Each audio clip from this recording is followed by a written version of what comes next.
Welcome to the Ritual Notes, your devotional audio sanctuary. Come in. Let your shoulders loosen. Let the day slip off your skin. Breathe with me and sink into this ritual that's just for you.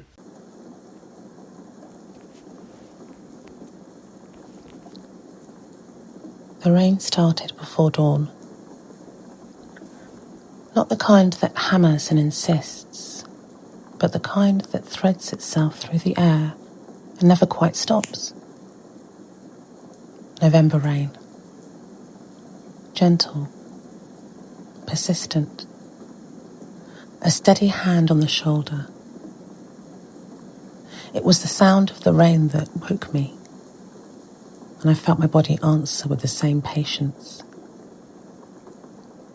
Today will be a soft day, I thought.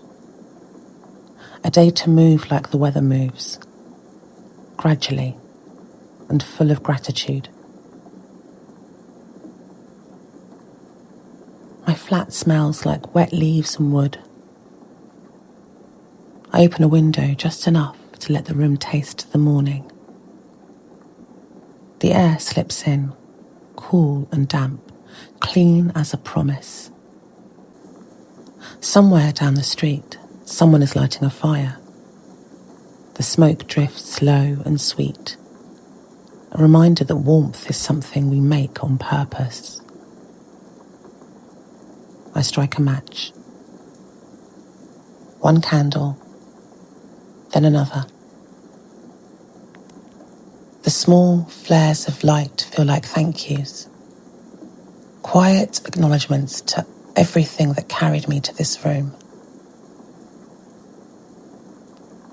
The tap opens, and the bath begins to sing that low, familiar hum. Water meeting porcelain, eagerness finding shape.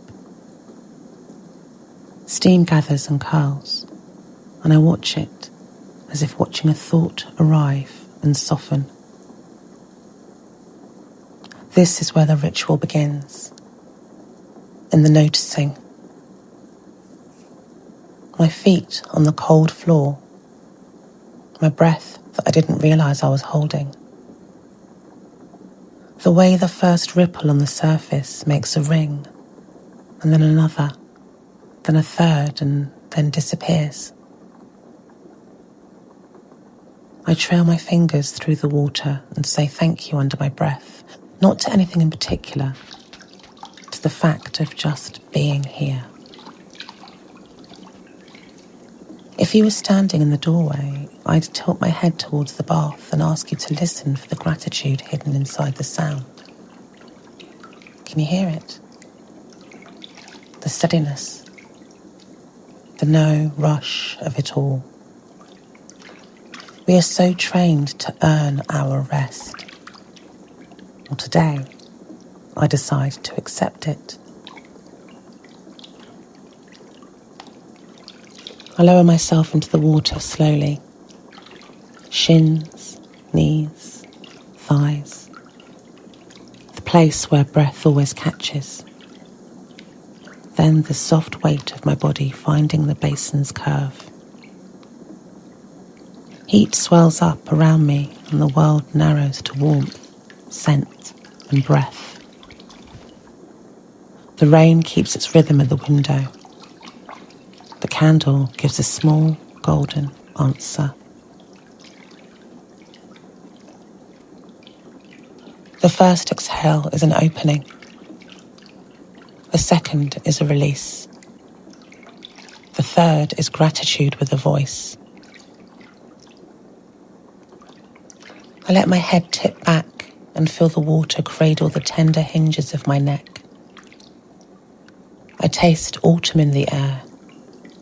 Damp cedar, a trace of smoke, something green that refuses to let go even now.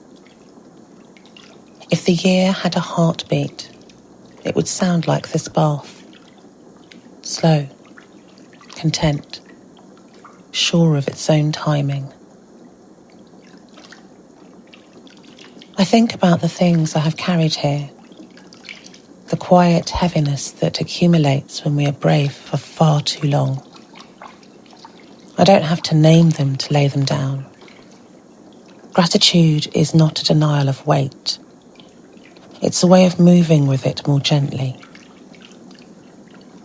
I whisper a thanks to my legs for their walking, to my back for its holding, to my stoma for keeping me alive, to my hands for the 1,000 small acts they never ask credit for. The water answers with a sound like agreement. If you were beside me, I'd invite you to try it. Not out loud if that feels strange, just in your head. Like a small inventory of grace. What worked hard for you today? What kept you company when you felt alone? What stayed even when the shine left? You don't owe the world poetry. You owe yourself attention.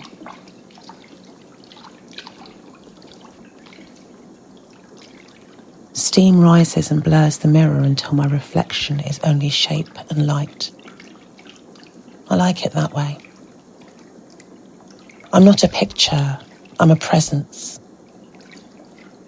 I cup water in my hands and pour it delicately over my shoulders, again and again, in a slow ceremony that needs no translation. Every cascade feels like a blessing that I forgot that I was permitted to give myself. Outside, a branch taps the glass.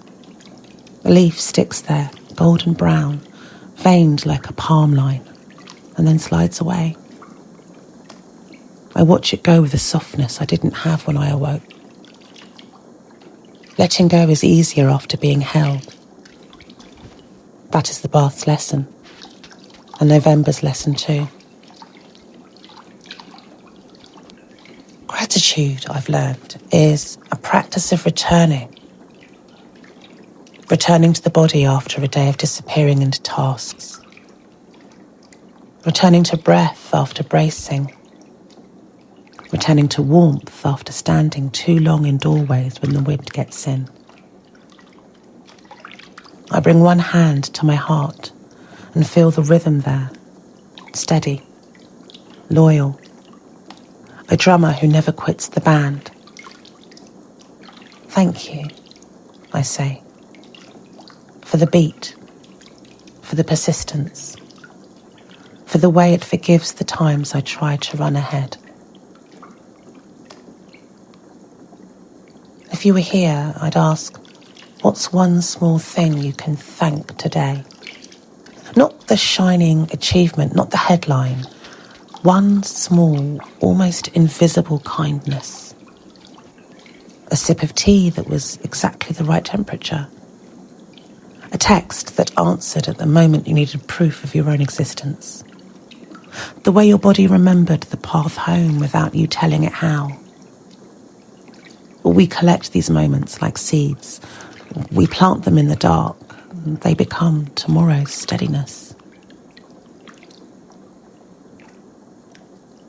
The water shifts as I move and draws patterns on the surface like wind in tall grass. I trail my fingertips along the rim of the bath and think about thresholds.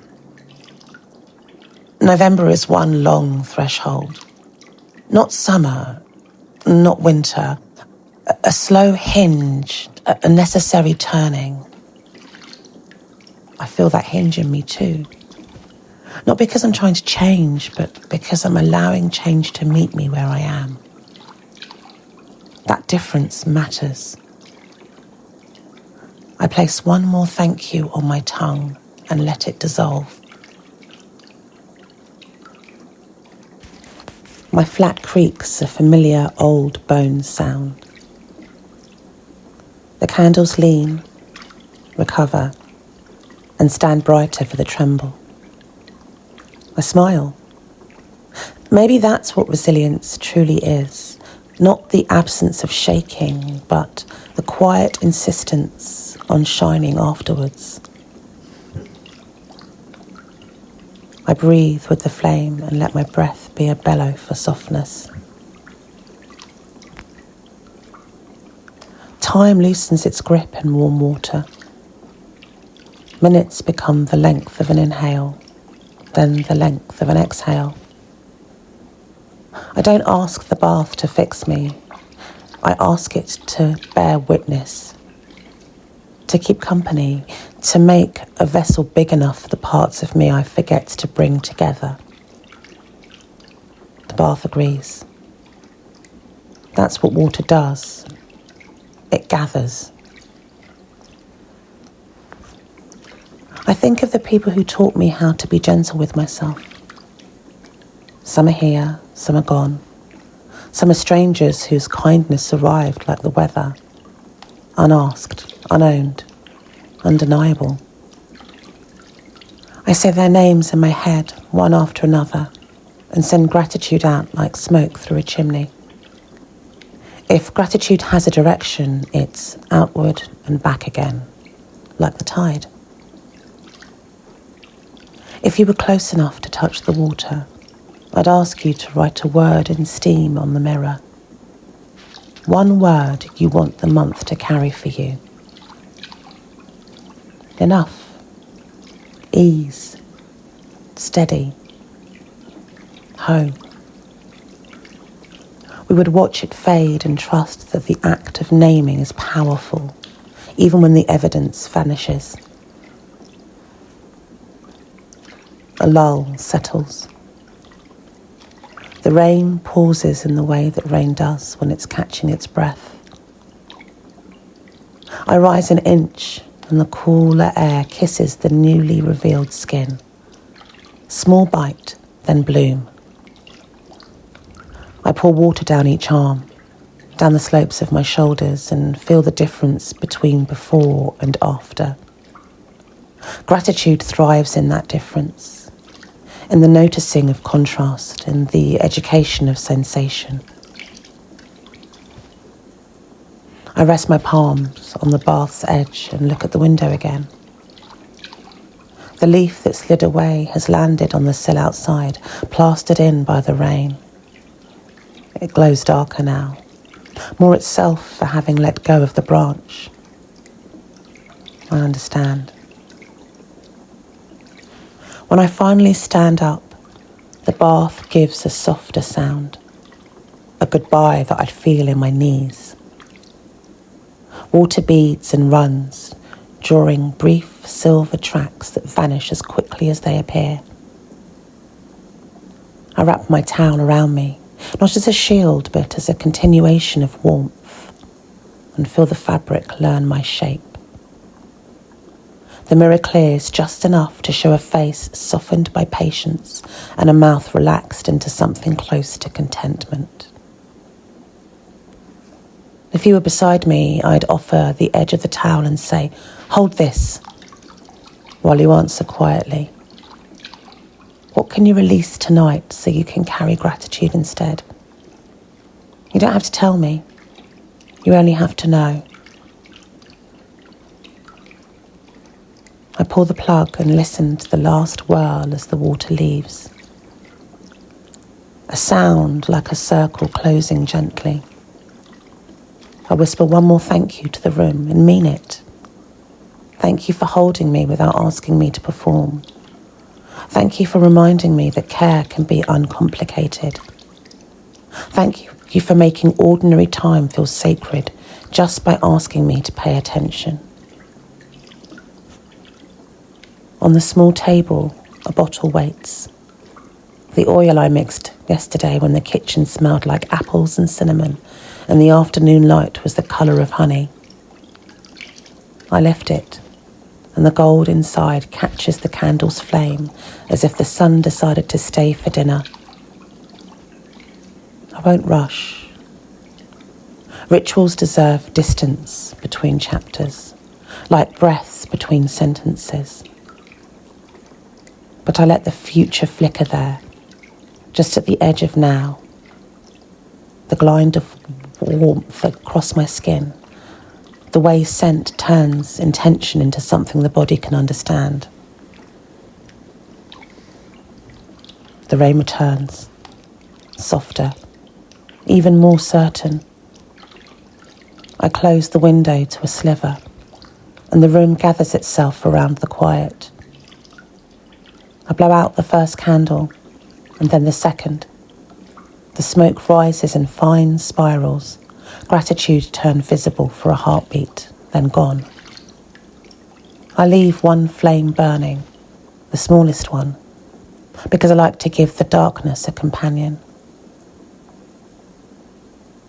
Before I step out, I rest my hand on the cool porcelain and send a final blessing into the bath's empty shape. For whoever needs it next, I think. Because gratitude grows when shared, passed from palm to palm like a cup of something warm. Later, I'll pour oil into my hands and let November's gold teach me the language of glow. For now, I carry this steadiness with me like a lantern whilst the rain writes lullabies on the grass. I am not new. I am not finished.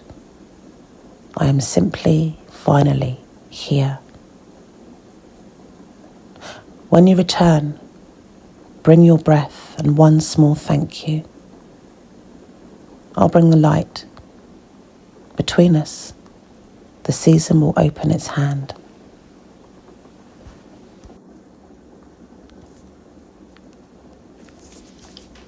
Thank you for sinking into this ritual with me.